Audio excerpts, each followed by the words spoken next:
नमस्कार साथियों, मैं हूं विपिन कुमार और आप देख रहे हैं समृद्धि न्यूज़। पिछले कुछ सालों से आप देख रहे हैं कि जातीय जनगणना की मांग बहुत जोरों पर है। आरक्षण खत्म होने की बात भी की जा रही है, आरक्षण को बढ़ाने की भी बात की जा रही है और ये भी बात की जा रही है कि जातीय जनगणना की जानी चाहिए, होनी चाहिए, जिसकी वजह से यह पता लगे कि जिसकी जितनी संख्या है उसके हिसाब से उसको आरक्षण दिया जाए। माना जाता है कि समाज का नेतृत्व जनता के पास है। यह सिर्फ राजनीतिक नेतृत्व की ही बात नहीं है। अधिकतर बहुजन संगठन दावा करते नहीं थकते कि वे एक मिशन आंदोलन चला रहे हैं। पता नहीं वे कौन सा मिशन आंदोलन चला रहे हैं। वर्तमान सत्ता के दौर में शिक्षा को नष्ट कर दिया गया है, लाखों स्कूल बंद कर दिए गए हैं। विश्वविद्यालयों की हालत ये है कि अधिकतर विश्वविद्यालय निजी हाथों में चले गए हैं, जिनकी फीस ही गरीब जनता के बूते से बाहर है और सरकारी शिक्षा संस्थानों को सरकारी व्यवस्था ही ले गई है। इतना जरूर है कि इन दिनों बहुजन समाज के लोगों में राजनीतिक आकांक्षा बहुत हद तक बढ़ गई है। हर कोई राजनीति करना चाहता है, हर कोई एक कार्यकारी सदस्य बनना चाहता है, हर कोई राजनेता बनना चाहता है। दो लोग मिलकर तीन पार्टियां बना रहे हैं, दोनों अपने अपने नाम से अलग और एक दोनों न्यूनतम साझा कार्यक्रम के साथ गठबंधन बनाने में लगे हैं। आज के बहुजन राजनीतिक व सामाजिक संगठनों की हालत यह है कि बहुजन समाज पार्टी के अतिरिक्त अनेक राजनीतिक दल भी मैदान में उतर आए हैं। आपको जानकारी होनी चाहिए कि रिपब्लिक पार्टी के बाद रिपब्लिकन पार्टी ने बहुजनों के लिए जो काम किया, किसी अन्य राजनीतिक दल के बजाय किसी अन्य बहुजन समाज को एक करने के लिए कहा गया, और यही कांग्रेस और भाजपा भी चाहती है। यह भी बहुत से बहुजनों को कुछ न कुछ लोभवश बहुत से राजनीतिक संगठनों का सृजन का काम करते हैं, ताकि बहुजनों का वोट किसी भी हालत में एकजुट न हो पाए। कमाल की बात तो यह है कि बहुजनों के राजनीतिक दल एक दूसरे की टांग खींचने में लगे रहते हैं। अतिशयोक्ति नहीं होगी कि इसी कारण से ये सारे दल कांग्रेस या भाजपा के हाथों की कठपुतली बने हुए हैं और बहुजन हितों को साधने के विपरीत ही काम करते हैं। खास बात यह है कि सभी राजनीतिक दल बाबा साहब अंबेडकर के नाम की माला जपने लगे हैं। मैंने शुरुआत में जातीय जनगणना और आरक्षण की बात की, लेकिन आज जो मैं बात कह रहा हूँ, आज जो मैं आप लोगों से परिचर्चा कर रहा हूँ, जिस मुद्दे पर परिचर्चा करना चाहता हूँ, इस मुद्दे में एजुकेशन, फीस, नौकरी, जातिवाद और धर्मवाद, पाखंडवाद, और सबसे बड़ा मुद्दा आज है राजनीतिक पार्टियों का। तो आज जो भी बात मैं आप लोगों से करूंगा, ये सारी बातें पूरे समाज में जो आजकल फैल रहा है, समाज में जो दिख रहा है, उसी चीज़ों को देखने के बाद ये बातें करने के लिए मैं आपके सामने आया हूँ। सारे राजनीतिक दल बाबा साहब अंबेडकर के नाम की माला जप रहे हैं और अंबेडकर वादियों के झुंड पनपते जा रहे हैं, किंतु कोई भी अंबेडकरी सोच का है नहीं। कोई भी अंबेडकरवादी सोच का बन रहा है नहीं बन रहा है। अंबेडकरवादी सोच से कोसों दूर है लोग। बामसेफ द्वारा समर्थित बहुजन लिबरेशन पार्टी बीएमपी भारत में एक राजनीतिक पार्टी है, जिसे 6 दिसंबर 2012 को लॉन्च किया गया था और जिसने डेमोक्रेटिक जनता दल के साथ एक विलय प्रस्ताव दिया था, लेकिन यह प्रस्ताव व्यक्तिगत हितों के चलते कार्यकारी रूप नहीं ले पाया।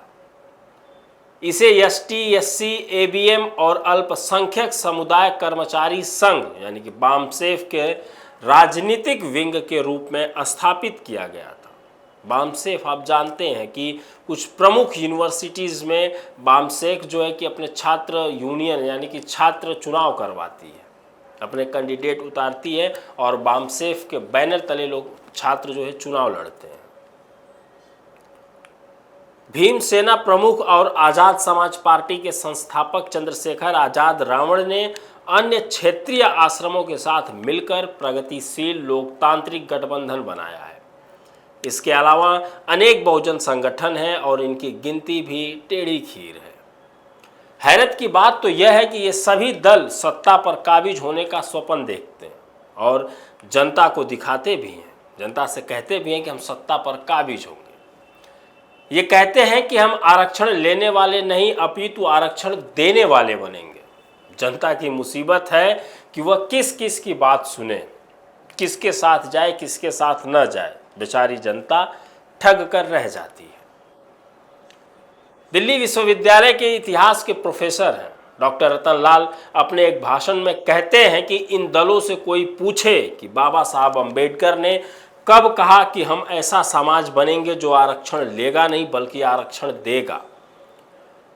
जब आरक्षण खत्म हो रहा था, जब आप यूपीए 1 और यूपीए 2 में सरकार का समर्थन कर रहे थे, तब क्या आपने सरकार से मिलकर अनुसूचित जाति या अनुसूचित जनजाति के हित के लिए कोई राष्ट्रीय नीति बनाई या बनवाई थी? डॉक्टर रतन लाल कह रहे हैं कि हमारा शोषण इसलिए हो रहा है क्योंकि हम सरकार की सोच और नीति निर्धारण पर गुस्सा नहीं करते। हम समझ नहीं पाते हैं कि कौन सी नीति हमारे हित में है और कौन सी नीति हमारे अहित में है। संवैधानिक आरक्षण को लेकर सुप्रीम कोर्ट का 1 अगस्त का आदेश आया। उसके अनुसार कई नियम और शर्तें हैं। हम कहते हैं कि सरकार सबसे पहले आंकड़े लेकर आए, जातियों की गिनती करे, जातियों की संख्या कितनी है, किसका कितना अनुपात है। अगर एक जाति की संख्या 100 है और उसमें से केवल 10 लोग नौकरी में हैं और एक जाति की जनसंख्या 500 है और उसके 15 लोग नौकरी में हैं, तो आप आसानी से हिसाब लगा सकते हैं कि कौन कितने प्रतिशत नौकरी में है। बिना किसी आंकड़े या डेटा के इस बात पर बहस करना बेकार है, इसका कोई फायदा नहीं है। अंततः इस पर राजनीति ही होगी। आरक्षण को लेकर आरोप लगाया गया कि सारा आरक्षण यादव और जाटव खा गए हैं। राहुल गांधी ने जब अमेरिका में आरक्षण को लेकर बयान दिया था तो भाजपा ने भारत में उसे तोड़ मरोड़ कर पेश करके भारतीयों को राहुल गांधी के खिलाफ भड़काने के लिए इस्तेमाल किया। लेकिन अब राजरत्न अंबेडकर, जो बाबा साहब अंबेडकर के परपोते हैं, राजरत्न अंबेडकर के माध्यम से अब सच्चाई सामने आ चुकी है। अब शायद आपको ज़्यादा स्पष्ट हो जाएगा। राजरत्न ने बयान दिया कि भाजपा ने मुझसे भी संपर्क किया था। उस पार्टी के लोगों ने मुझे बताया कि राहुल गांधी ने वाशिंगटन डीसी में आरक्षण के बारे में बयान जो दिया है उसके खिलाफ प्रदर्शन करो, सारे कार्यकर्ताओं को काम पर लगा दो। मुझ पर 2 दिन तक वो दबाव रहा कि यह करो वह करो, लेकिन मैंने विरोध नहीं किया और ना ही मैं करने वाला हूं। आगे कहते हैं कि इसलिए बता रहा हूं आपसे क्योंकि मैं अपना आंदोलन समाज के पैसे से चलाता हूं, इसलिए मुझे मेरा समाज ही आदेश दे सकता है। भाजपा का कोई नेता मुझे आदेश नहीं दे सकता, न ही मैं भाजपा के आदेश पर कोई कार्यवाही करना चाहता हूं। अब यह आंदोलन क्या कर रहा है? वाशिंगटन डीसी में राहुल गांधी से अपूर्वा रामास्वामी ने सवाल पूछा। सवाल यह था कि आप भारत में जातिगत आरक्षण को कब तक जारी रखेंगे? क्या आपकी पार्टी आरक्षण रद्द करेगी? तो राहुल गांधी ने जो जवाब दिया वह हर अंबेडकरवादी और अंबेडकरवादी नेता का जवाब होना चाहिए। राहुल गांधी ने कहा था कि जब तक भारत में जाति व्यवस्था रहेगी, जब तक भारत में जातिवाद रहेगा, जब तक भारत में सामाजिक भेदभाव रहेगा, सामाजिक असमानता रहेगी, तब तक भारत में आरक्षण रहेगा। जब जातिवाद खत्म होगा तब हम आरक्षण खत्म करने के बारे में सोचेंगे। यह राहुल गांधी का बयान है। मैं भाजपा या आरएसएस के तहत काम करने वाले नेताओं की बात नहीं कर रहा हूं। क्या किसी अंबेडकरवादी, सच्चे अंबेडकरवादी को इस कथन से कोई परेशानी होनी चाहिए? दरअसल यही हमारी भूमिका है। आरक्षण कब तक होना चाहिए?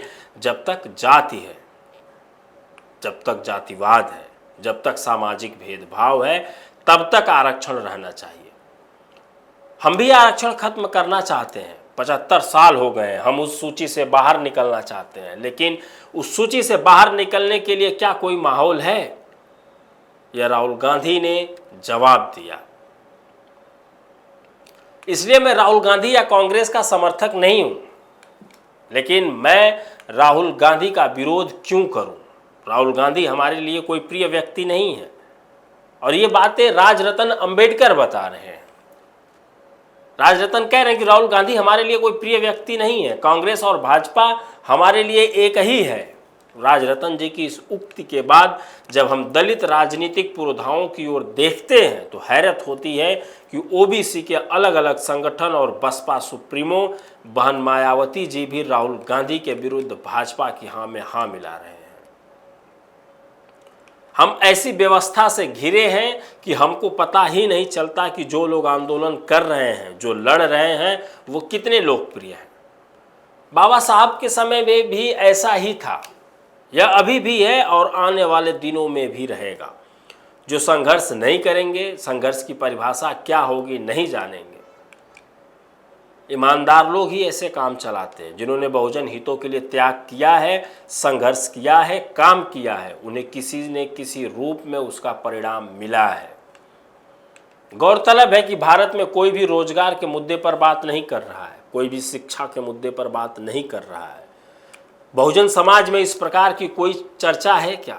कितने बच्चों को फेलोशिप मिल रही है? हर एक सरकारी कार्यालय में जाकर देखिए, आउटसोर्सिंग हो रही है, निजीकरण हो रहा है। मंत्रालय में जाकर देख लो, एनजीओ काम कर रही हैं, वहाँ बहुजन समाज के 5 लोग भी नहीं मिलेंगे। इस बारे में समाज में कोई तनाव है क्या? नहीं, समाज में कोई तनाव नहीं है। विदित हो कि डॉक्टर अंबेडकर कहा करते थे कि हमें चारों तरफ से लड़ना है, अन्यथा धर्म समुदाय हमें नीची नज़र से देखेंगे, वे हमसे सवाल करेंगे, वे हमसे और हम उनसे लड़ेंगे। आपके बच्चों को नौकरी नहीं मिल रही है, क्या आपने कभी इस बारे में सोचा है? क्या कभी इस पर बहस हुई है?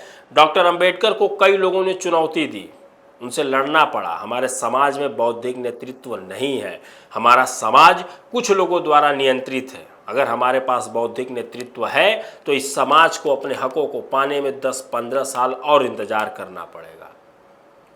पता नहीं तथाकथित बहुजन नेतृत्व कौन सा मिशन मूवमेंट चला रहे हैं। शिक्षा बर्बाद हो गई है, स्कूल बंद हो रहे हैं, हम विश्वविद्यालयों की हालत जानते हैं, हम सरकारी दफ्तरों की हालत जानते हैं। हम जानते हैं कि क्लास 3, क्लास 4 कर्मचारियों की भर्ती को आउटसोर्स कर दिया गया है, उनका निजीकरण कर दिया गया है। इस बारे में कोई आंदोलन नहीं है। उस पर दावा है कि हम मिशन आंदोलन चला रहे हैं। कौन सा आंदोलन चला रहे हैं बहुजन समाज के लोग? कौन सा आंदोलन कर रहे हैं ओबीसी SC ST के लोग? डॉक्टर अंबेडकर ने कब कहा कि हम ऐसा समाज बनेंगे जो आरक्षण देगा, लेगा नहीं? क्या आपने कभी पढ़ा है? आज के सामाजिक ठेकेदार और दलित समाज से आने वाले राजनेता बाबा साहब से भी बड़े विद्वान हैं, वे उससे भी बड़े नेता हैं। यह दुनिया का सबसे बड़ा झूठ है कि हम देने वाला समाज बन जाएंगे। यह बिल्कुल गलत है। जो हमें मिला है वह भी खत्म हो रहा है, हम उसे भी नहीं बचा पा रहे हैं। आपके बच्चे आत्महत्या कर रहे हैं। अगर हम शासक बन गए तो एक दिन में सब कुछ ठीक कर देंगे, यह सोचना मतिभ्रम नहीं तो और क्या है। ना 9 मन तेल होगा, ना राधा नाचेगी। क्या कभी बहुजनों के राजनेताओं का प्रतिनिधि मंडल प्रधानमंत्री से मिलते हुए देखा है आपने? आज जरूरत है कि बहुजनों को अवास्तविक सपने नहीं देखने चाहिए, अपनी खुली आंखों से सपने देखने चाहिए। हम कहते हैं कि भाजपा और कांग्रेस में से एक सांपनाथ है तो दूसरा नागनाथ। सांपनाथ और नागनाथ में क्या अंतर? सांपनाथ यानी कि कांग्रेस के जमाने में बैंकों का राष्ट्रीयकरण किया गया तो कितने दलित बैंक बर्बाद हुए। भूमि सुधार और प्रीवी पर्स खत्म हुआ तो बहुजनों को क्या हानि हुई। कितनों का राजपाट खत्म हो गया। क्या बहुजन समाज को उससे कोई फायदा नहीं मिला? एक समय था जब दिल्ली यूनिवर्सिटी में 1000 रुपये में पढ़ाई हो जाती थी। 1000 रुपये में ही हॉस्टल और पढ़ाई का पूरा खर्चा निपट जाता था। मेडिकल कॉलेज में हमारे बच्चे मुफ्त में पढ़ते थे, हमारे साथ के लोग मुफ्त में पढ़ते थे। और आपने भी पढ़ाई की होगी। आप इतने कृतज्ञ कैसे हो सकते हैं? आज एक बच्चे की पढ़ाई के लिए 30 लाख 40 लाख रुपए की ज़रूरत होती है। क्या हम अपने बच्चों को पढ़ा पाएंगे? सांपनाथ के समय में क्या हमारे पास जमींदारी थी? क्या हमारे पास कोई बैंक था? क्या हमारे पास उद्योग तथा पीने के लिए पानी का कुछ व्यवस्था था? नहीं था। अभी जो नागनाथ यानी कि बीजेपी के लोग बैठे हैं वो पिछले 40-50 सालों से जो बहुजन समाज मध्यम वर्ग